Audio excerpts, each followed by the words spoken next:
Righty. Okay, so we'll begin with the land acknowledgement. The land we are meeting on is a traditional territory of many nations, including the Mississaugas of the Credit, the Anishinaabe, the Chippewa, the Haudenosaunee, and the Wendat peoples, and is now home to many diverse First Nations, Inuit, and Métis people.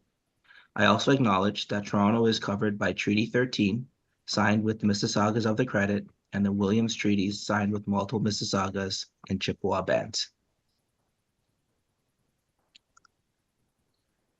So thank you for joining us this morning. My name is Randy, and I'll be presenting with my colleague Samir.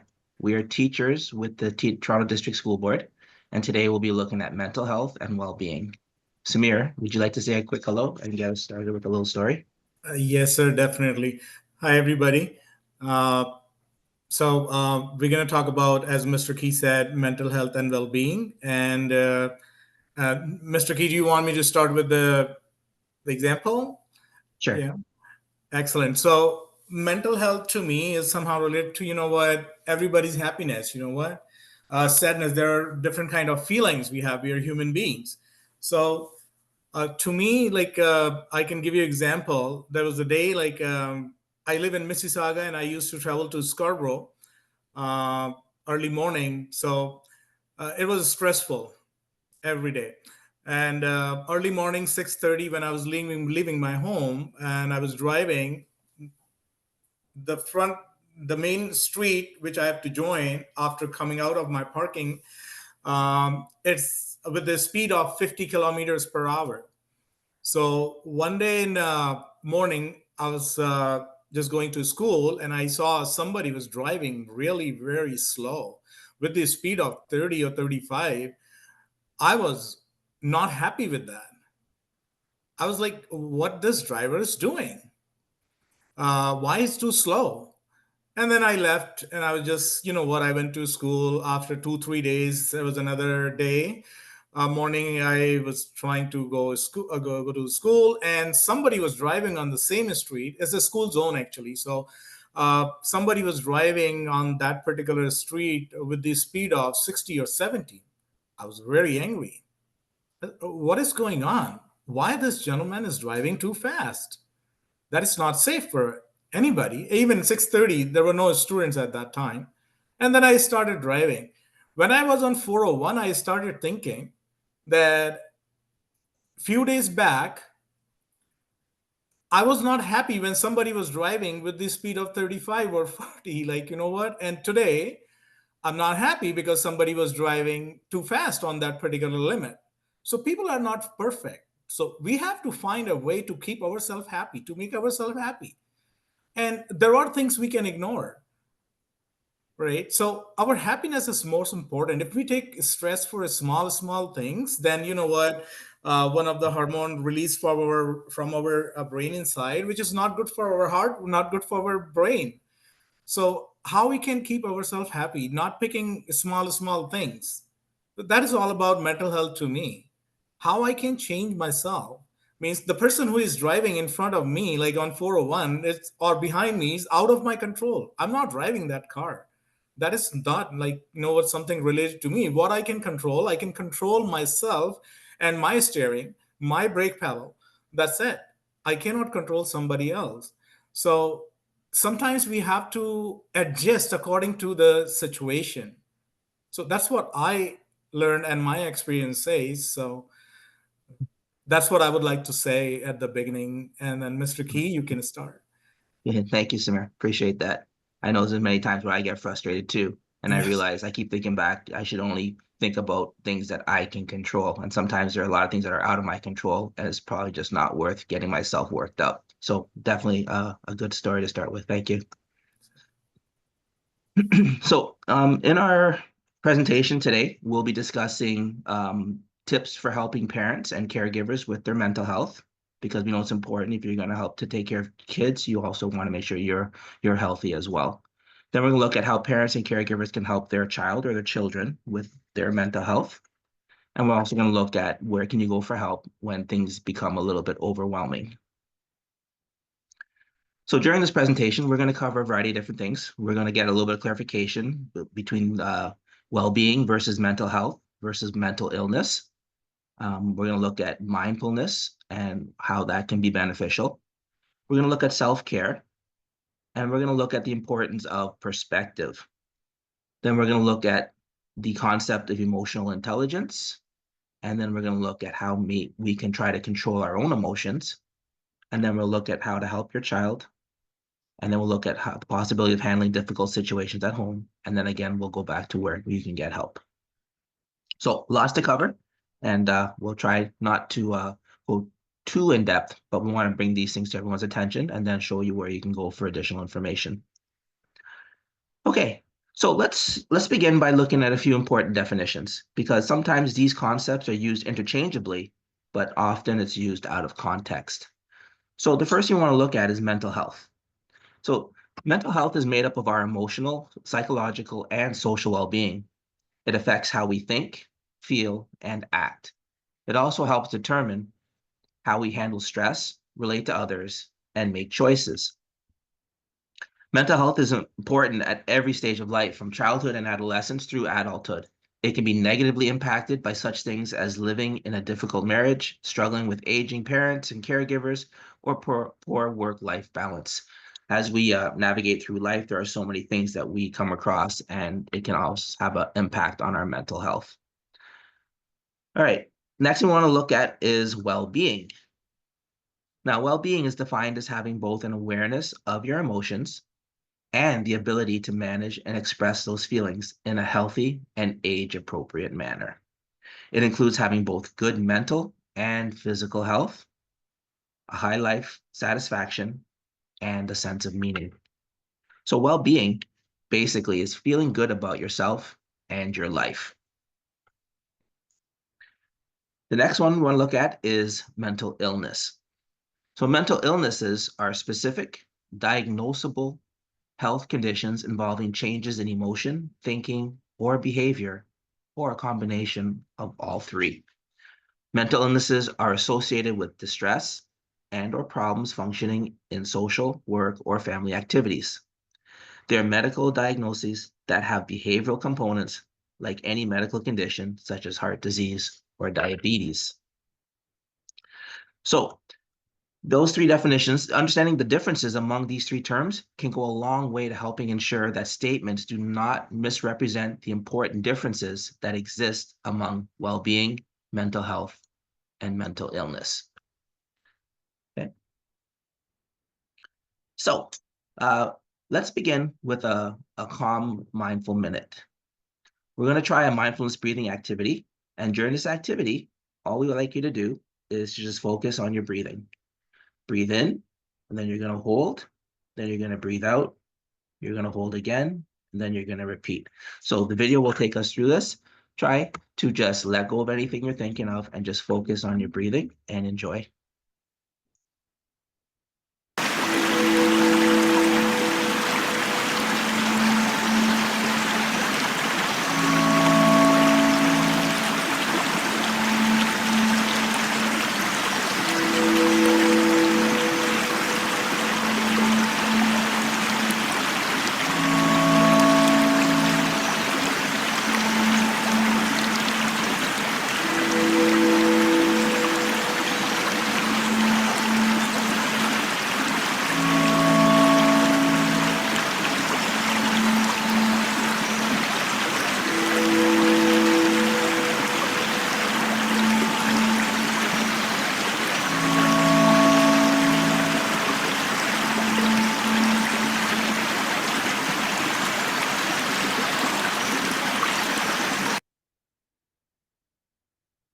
Okay, there we go. That was nice. Now, I don't know about you guys, but when I do these mindfulness breathing activities, I tend to recognize a couple things, like either I'm breathing too shallow, and I realize that there's a lot more oxygen that I could be taking in if I take deeper breaths.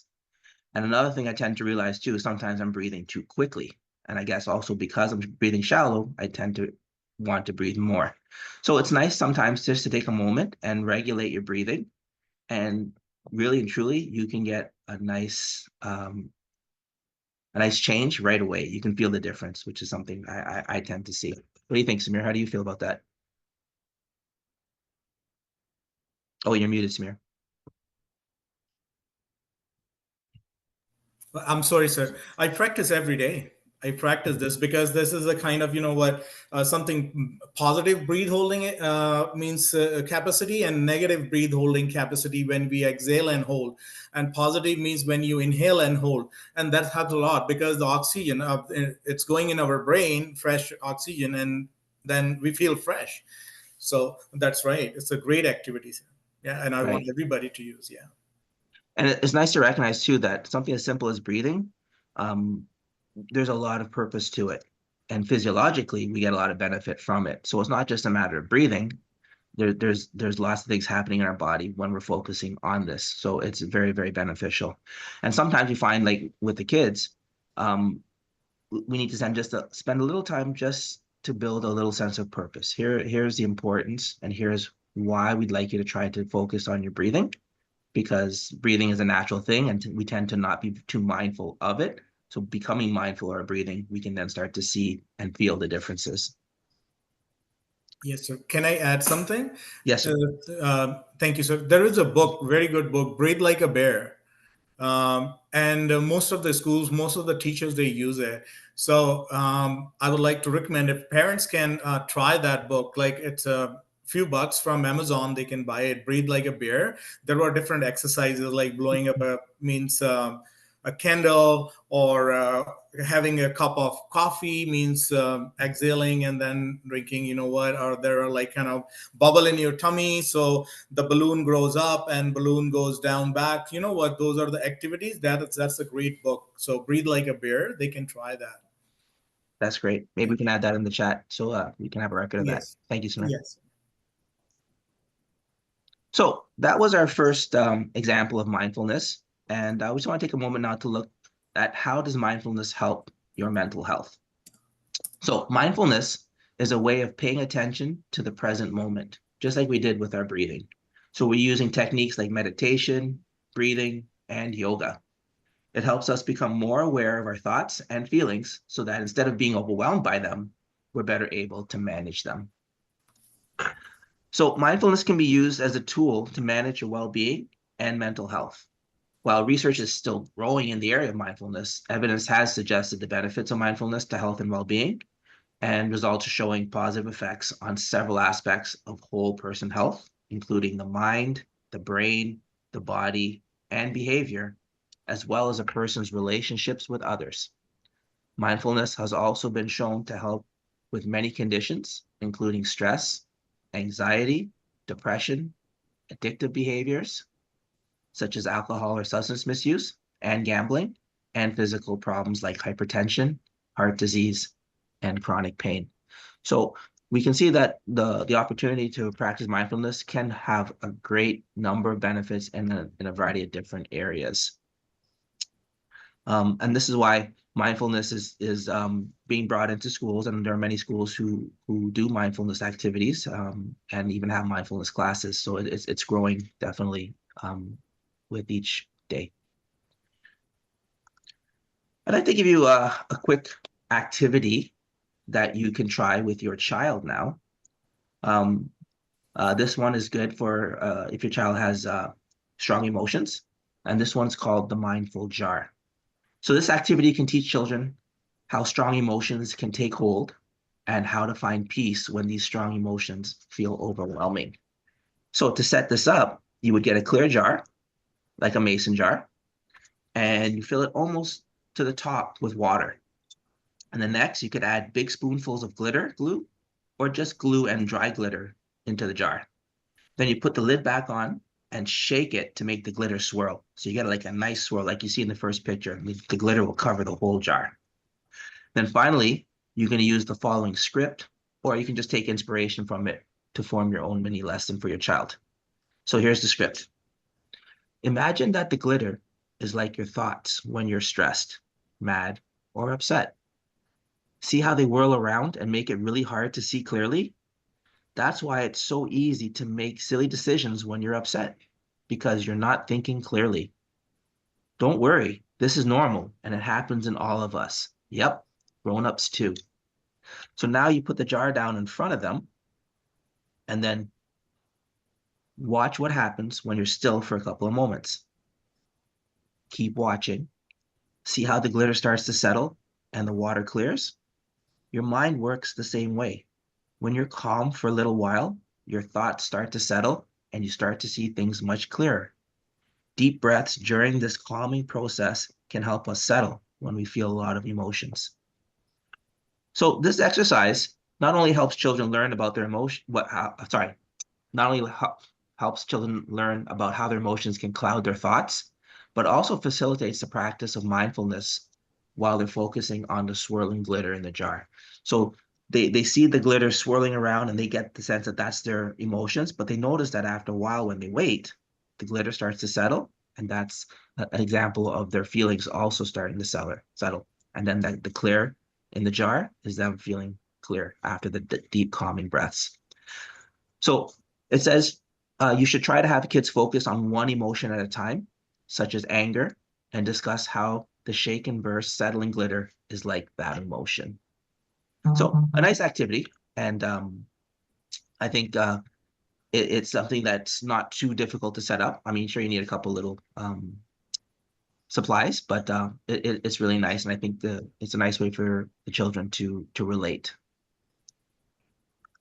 Okay, I'm going to talk about another activity. This one's called Safari.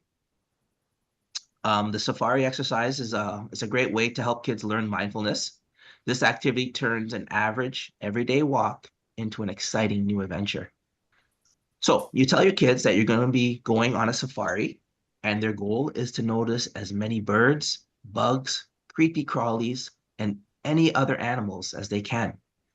Anything that walks, crawls, swims, or flies is of interest, and they'll need to focus all of their senses to find them, especially the little ones.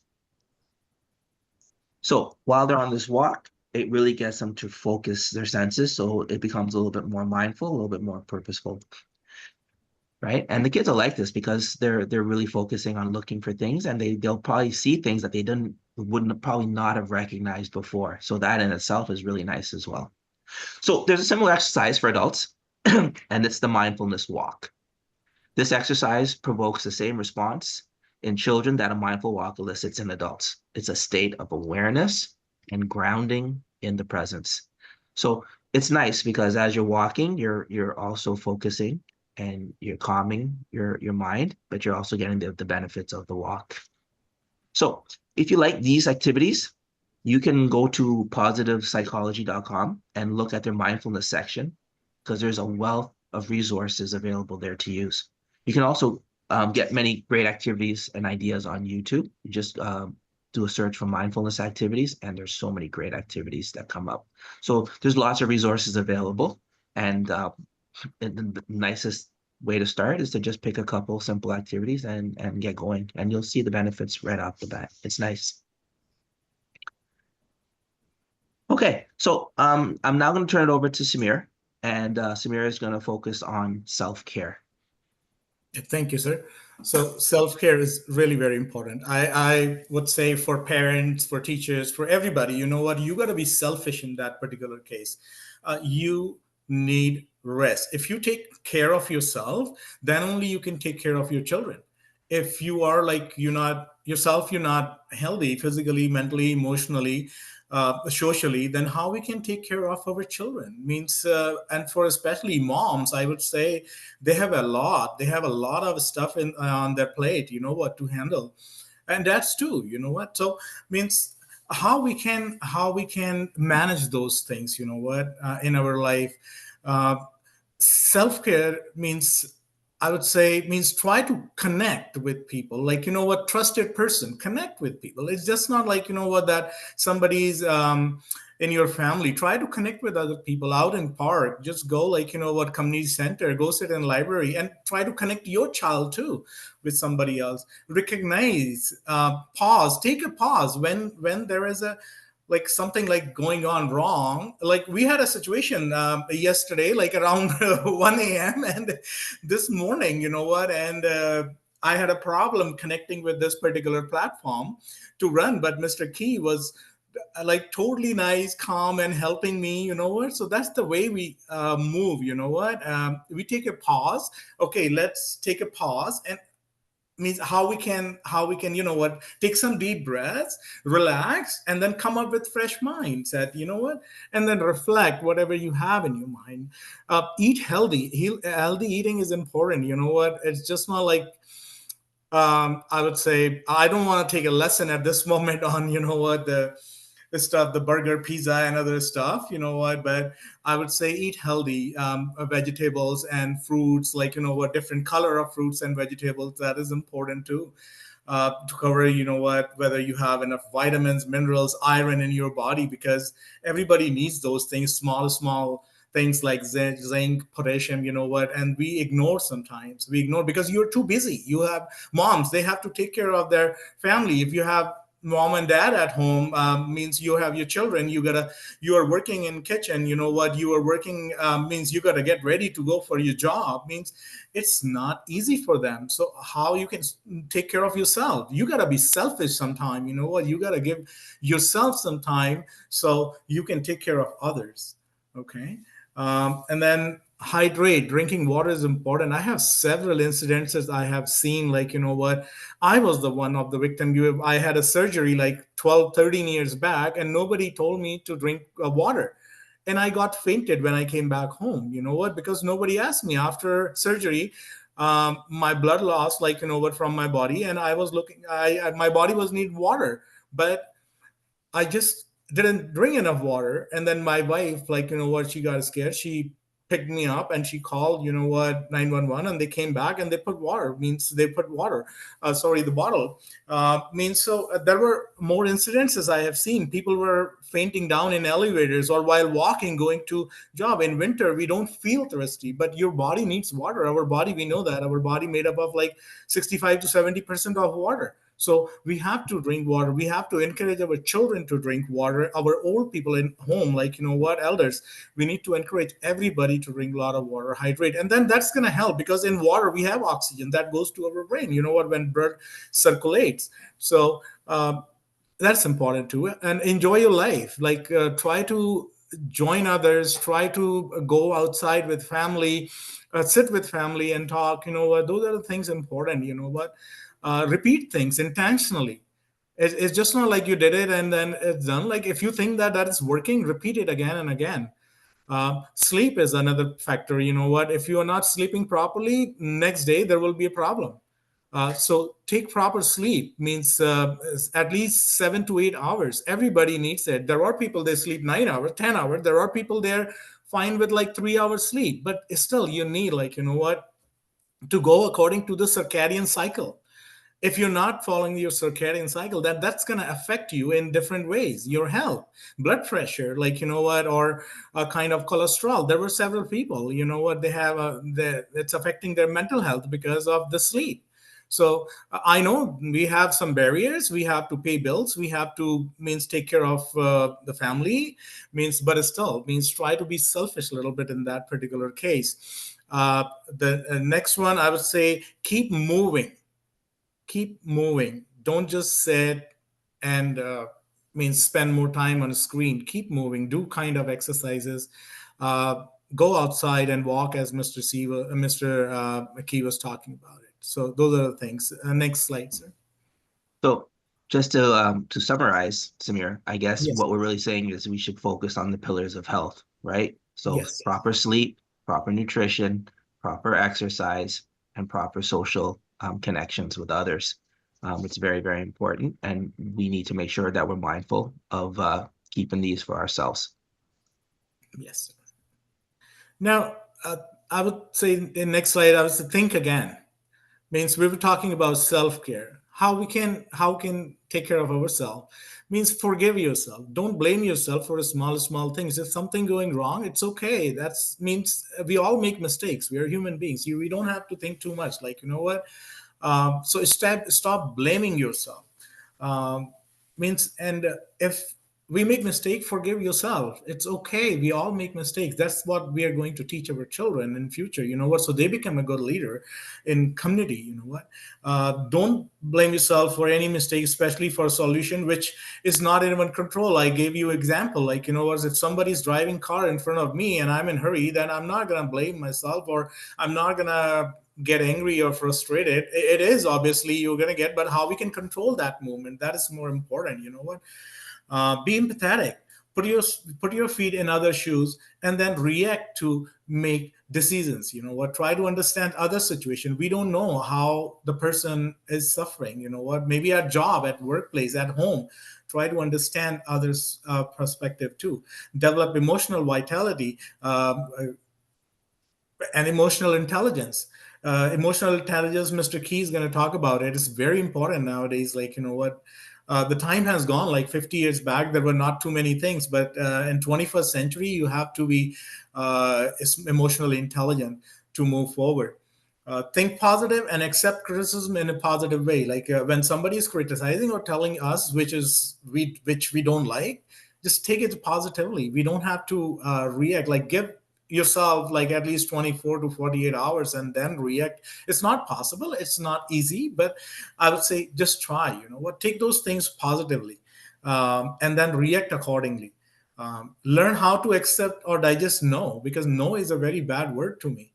Nobody likes listening no. Means any human being, even children in school, means uh, workers at the workplace. You know what, if boss is saying no, maybe he or she is the very, like, you know, a negative person, but there is a means reason behind it. So try to understand that reason. Maybe that person is thinking about you, that's why he or she is saying, like, you know what, no. Maybe they care about you, but we don't know. Means, you know what, the picture behind the curtain. So better talk instead of, like, you know what, overreacting on anything. And learn how to overcome from anxiety. Means there are different ways, different strategies. Breathing, stretching, means connecting to somebody else, means talk to people. That will, like, you know, loosen your somehow stress. Be selfish, as I said before. Be selfish when someone comes between you and your well-being. So try to be selfish at that particular time. Give some time to yourself to refresh. It means go on walk, just watch TV if you want, like, you know what, listen music. There are hundreds of ways to means refresh yourself. Drink some water, you know what, and go buy a coffee. Like means give yourself some time to uh, means overcome from different situations. Right. So it sounds like time is an important factor, especially in this day and age where everything moves quickly. We don't have a lot of time. Sometimes our refreshers can just be little quick breaks, but it can make a huge difference in how we move forward. So lots of good points there, Samir. So thank you. So Samir mentioned something called emotional intelligence, and we're going to take a quick peek at that right now. It's a huge topic, and we could probably go on for a long time. So we're just going to kind of just bring your awareness to this particular area. So emotional intelligence refers to recognizing, understanding, and managing our own emotions, and recognizing, understanding, and influencing the emotions of others. So emotional intelligence skills are abilities that allow for better personal well-being and interpersonal relationships. Being emotionally intelligent is linked to a range of benefits, including higher academic achievement, better decision-making abilities, and greater overall success in life. So, what is emotional intelligence in simple words? Emotional intelligence refers to the capability of a person to manage and control his or her emotions and possess the ability to control the emotions in others as well. So, in other words, they can influence the emotions of other people also. So, emotional intelligence, which is also known as EQ, it helps you handle emotions, connect with people, make good choices, and stay calm when life gets complicated. Emotional intelligence is one of the factors that allows people to navigate complex social situations with ease or maintain composure under pressure. So I think we all know people like this. There are people who um, can be a little bit challenging to be around because they're always very emotional and they have a lot of energy. And sometimes in stressful times, that energy is hard for you to absorb. And then there's other people who, in difficult times, can remain calm, and you can actually feel that calmness, and it helps you as well. So that emotional intelligence is kind of like how you are for yourself, and then how you can project that to others. And it's a skill as well as a quality, but it can be developed. So why is emotional intelligence so important? Emotional intelligence can assist you in building stronger relationships, achieving success at school and work, and achieving your career and personal goals.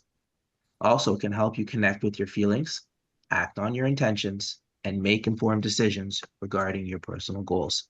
So, as you see, it's important in many, many different aspects, and you can see where it's important for adults and also for our children. So, there are five key elements to emotional intelligence. Number one is self awareness. Number two is self regulation. Number three is motivation. Number four is empathy. And number five is social skills. Now, we can probably spend another hour going in depth into each of those key elements, but in the interest of time, I'll just direct you to a good resource that you can look at if you want to learn more. Okay, the link's at the bottom of the screen right now. However, we can also provide you with the link in the chat box later. Okay, so we're just going to close this topic of emotional intelligence with this thought.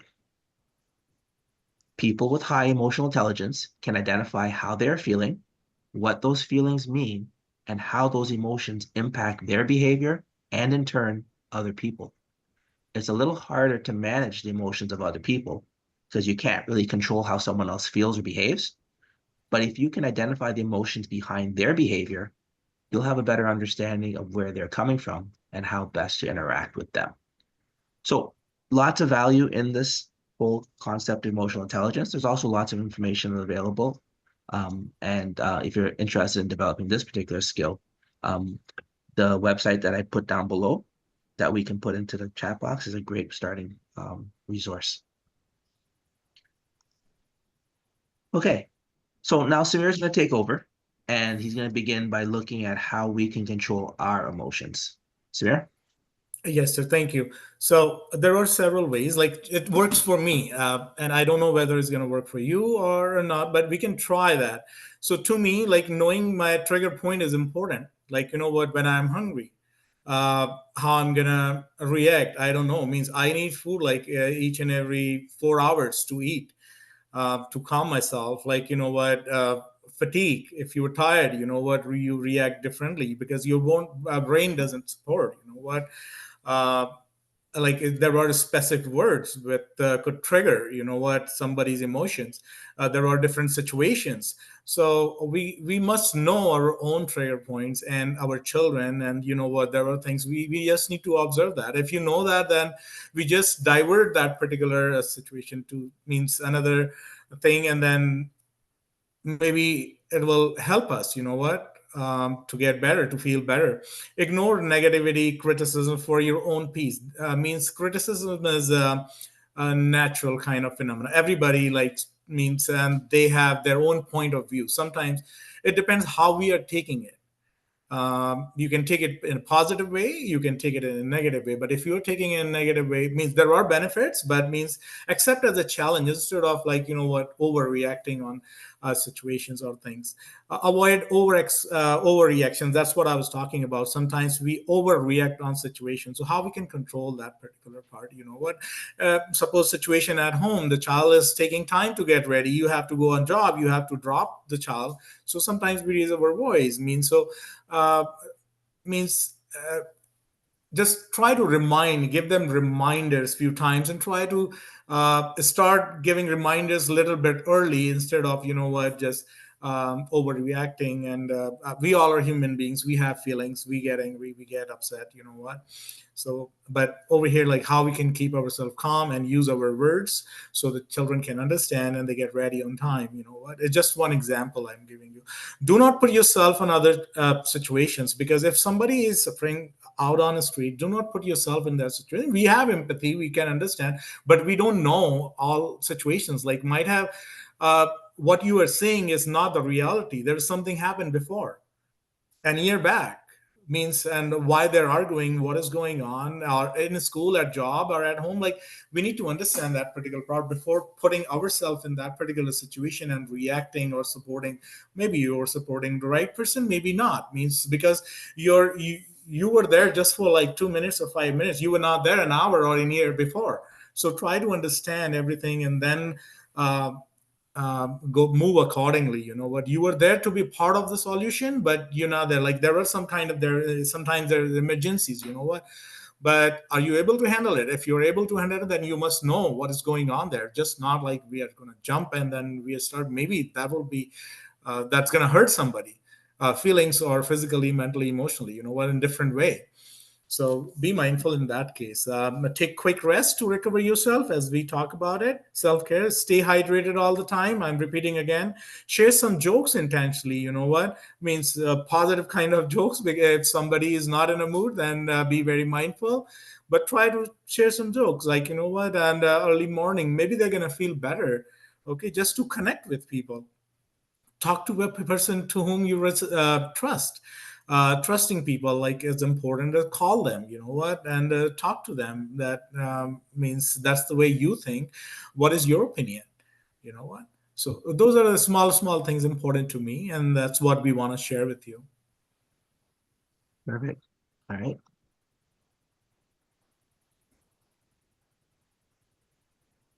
All right. So basically this is an activity we also use with students in school. We always say, think of a traffic light. If there's a situation, stop, think, and then act. And that's how we can prevent ourselves from overreacting or not responding before we've had a chance to pause and collect ourselves. Right. So this is a nice little thing that we can use with our children, and just to remind them to stop and think and take that moment to breathe, rest, and then we can act and act purposefully to be part of the solution. Okay, Samir. Yes. So how you can help your child, you know what, at home. So I'm gonna go a little bit fast because of the limitation of time. Check with them every day after school. Talk to them. How was your day? Like, you know what did you do at school? That is important for parents. You know what, to connect with them, and they're gonna happily means explain to you what happened. Ask them what did they do. Means and on daily basis, you know what, at a school, and what kind of activities they're doing. Give them some time, sit with them as a caring adult, and talk to them. Listen to their problems, means just not like discard it, like, you know, just say, okay, you go and take care of yourself. No, that's not going to work. You were there, you were a parent, you have responsibility, you are accountable to help them. You know what, share your point of views with real life experiences. That is important. Give them a space if they need, especially middle school students, but eyes for their safety. You know, keep your eyes for their safety. They can, means, that's the age where we need to be very vigilant, means with our children. Share stories with little ones before bedtime to make connections. It's just not like, you know, iPad or screen time, any kind of screen time on phone. If possible, that's fine. If not, then try to keep a book at home, okay? Or means issue from school. Ask children to go to the library and issue a book and then read before going to bed. You know what, we can help them to read, and we can give them some examples connected to the real life experiences. Let them feel your presence by touching their head, holding their hands. If they're feeling down, means they get some positive energy physiologically, means especially from mom and dad. Um, Try to set an example so they follow your footsteps to be successful in their life. That is important. We are role models for them. You know what? So we have to think that way. You know what? That okay, what we are giving to them when they grow up. Yes. So I think it's important when you're helping your child to make sure that you let them know that you're listening and that you're validating their feelings and that you're really trying to build that connection with them so they feel safe and that they know you're there, um, to really help them. And I think these are all things that you've mentioned, Samir, that Yes. are very helpful. So thank you. So,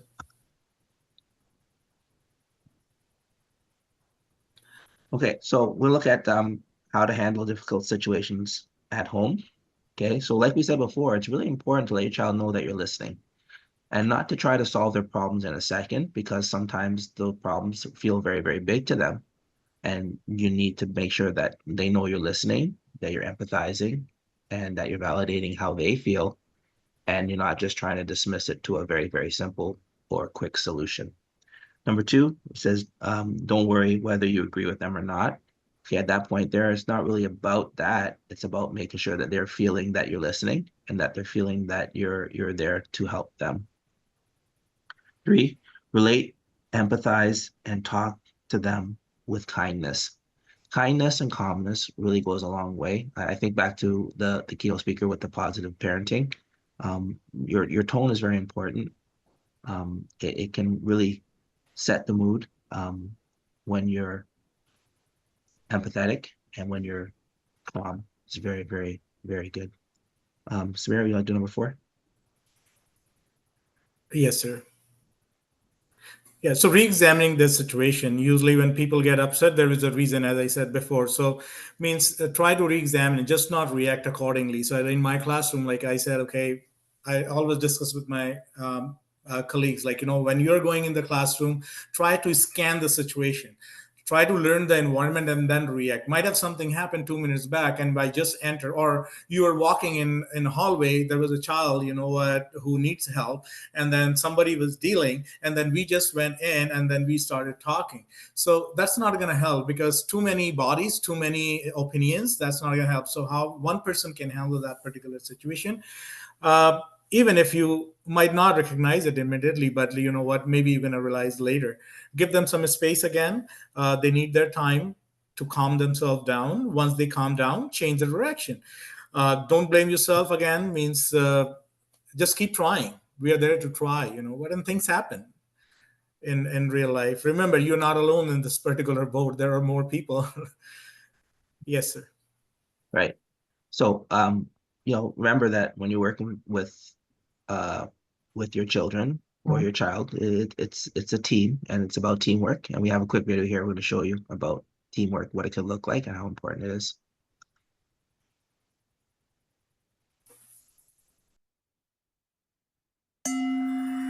Zensurance wants to ask, are you self-employed without business insurance?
Okay.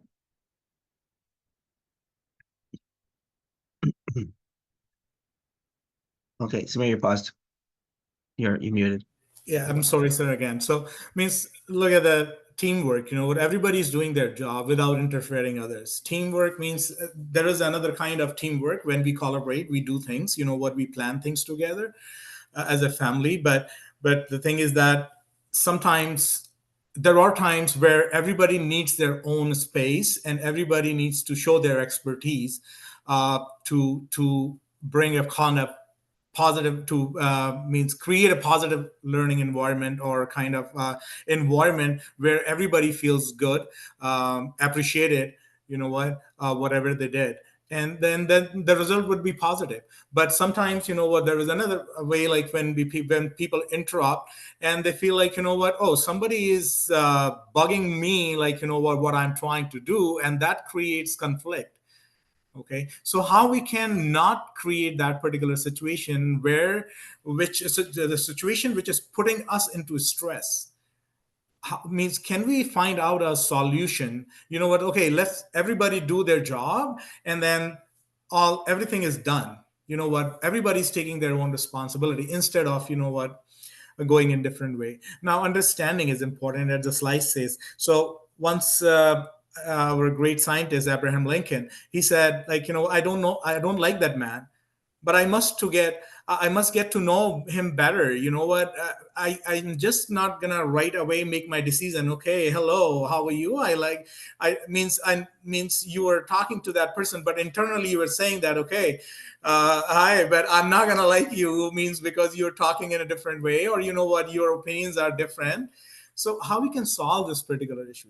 Give time to people, like, try to give additional time to your child and friends, so you can understand them better instead of making quick decisions. Or there could be any reason. Maybe you were tired when you had a situation at job, but when you were coming to home, the situation is different. You're handling with teachers. I mean, sorry, your children. You're not handling with the staff members at school or at work, wherever you work. And same thing, if you had the kind of bedtime at home, you're not gonna bring those things at work.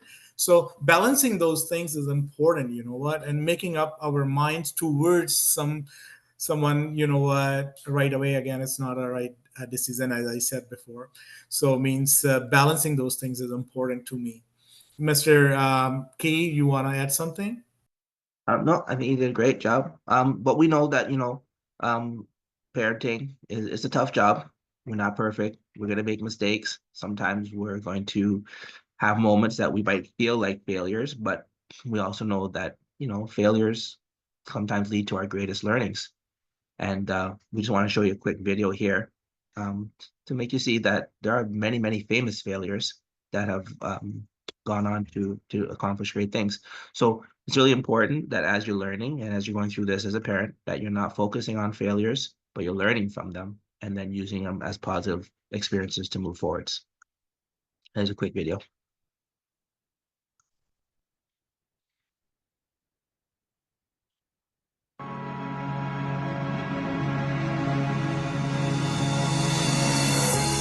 After being cut from his high school basketball team, he went home, locked himself in his room, and cried.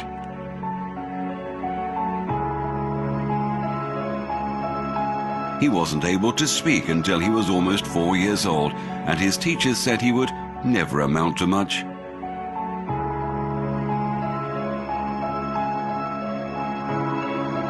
Was demoted from her job as a news anchor because she wasn't fit for television.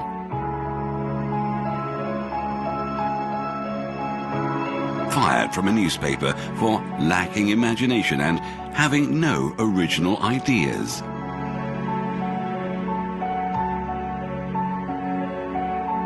At age 11, he was cut from his team after being diagnosed with a growth hormone deficiency, which made him smaller in stature than most kids his age. At 30 years old, he was left devastated and depressed after being unceremoniously removed from the company he started.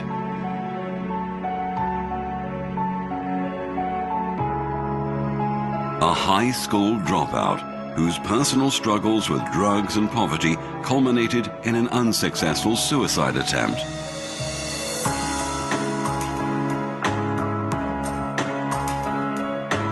A teacher told him he was too stupid to learn anything and that he should go into a field where he might succeed by virtue of his pleasant personality.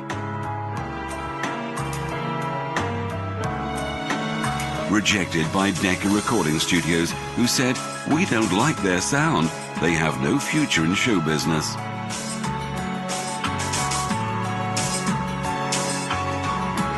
His first book was rejected by 27 publishers.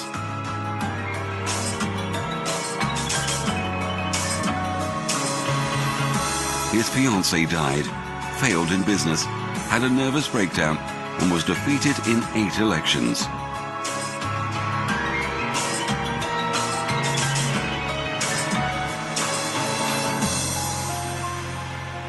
If you've never failed, you've never tried anything new.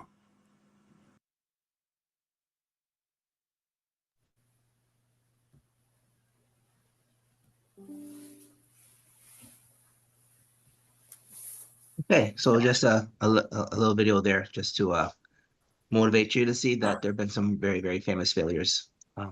And we all make mistakes, and we all have times where we feel like things aren't working out. But as long as we stay committed and keep working, things can always turn around.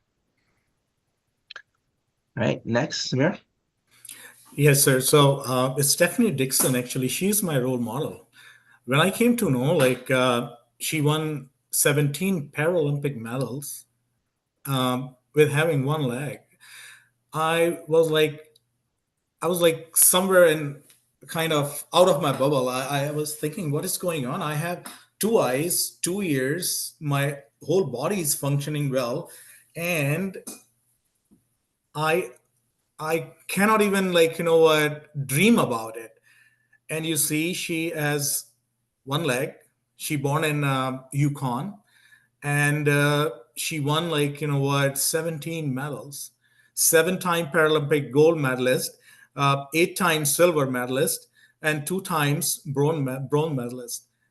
And I had a chat with her. I was lucky that I had a chat with her. I got opportunity virtually, not in personally, but that motivates me a lot. So we all have children, but there are a few things they're self-motivated, and means in some cases we have to motivate them by using positive words. And if we use positive words every day, then maybe it's gonna hit them. Means what, their brain, they're doing good instead of criticizing.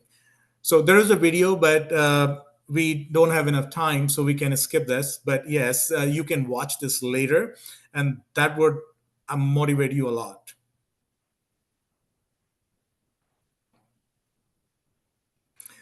Now, another one is how we can means how do we have to take a stress? What means do we have to take a stress? That's the question. What, we take a lot of things. I came from India.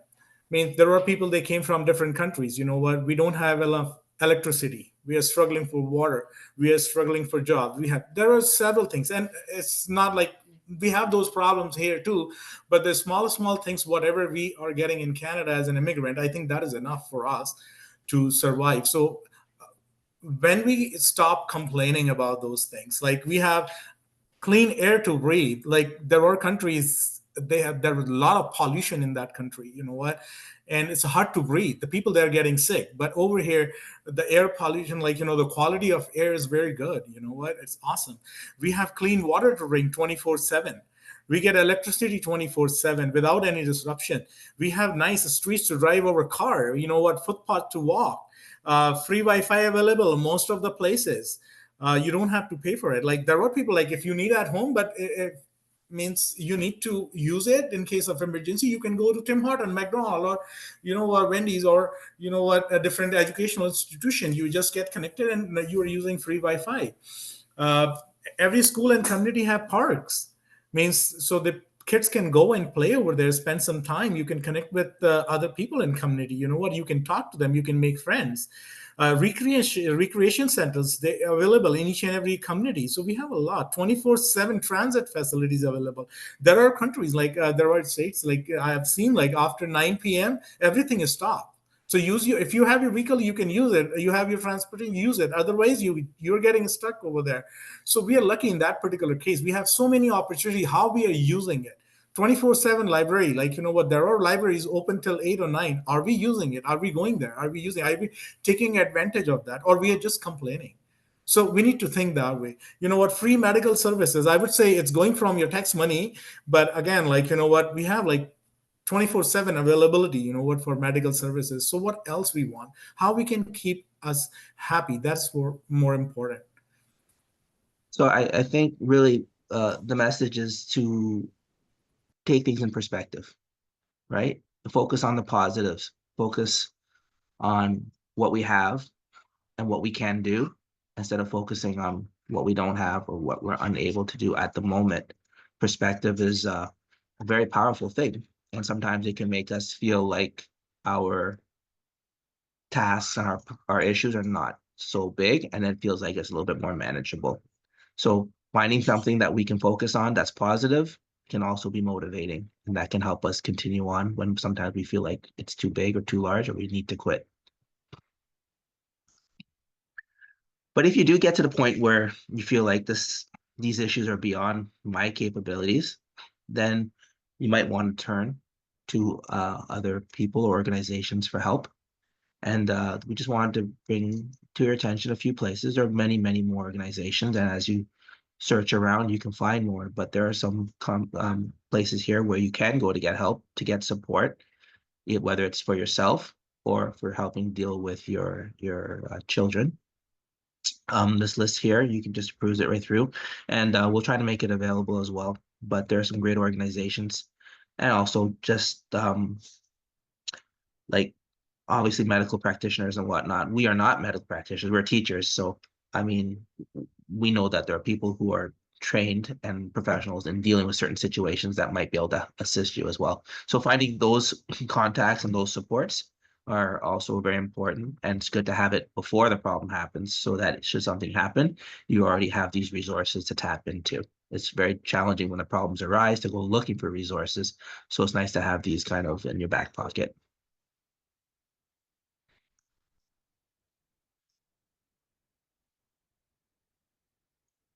So that brings us to the end of our presentation. We went a little bit over time. We thank you for staying with us, and we hope that you found value in what we had to offer. I know a lot of these topics are very, very big, and we just kind of scratched the surface, but what we hoped was that we were able to plant the seed, bring these things to your awareness, and also provide some resources where you can go off to further enrich yourselves and learn more when you have the time. So thank you all for attending, and we hope that this was a valuable use of your time. Samir? Oh, you're muted, Samir. Sorry, if you have any question, you can ask us, and we will try our best to answer your questions. And we have references actually. So we took some of the stuff from various online resources. So you can see we have references. We try to quote it. Any question, you're most welcome to ask us. We'll try to answer. Otherwise, thank you very much for joining us. We really appreciate it.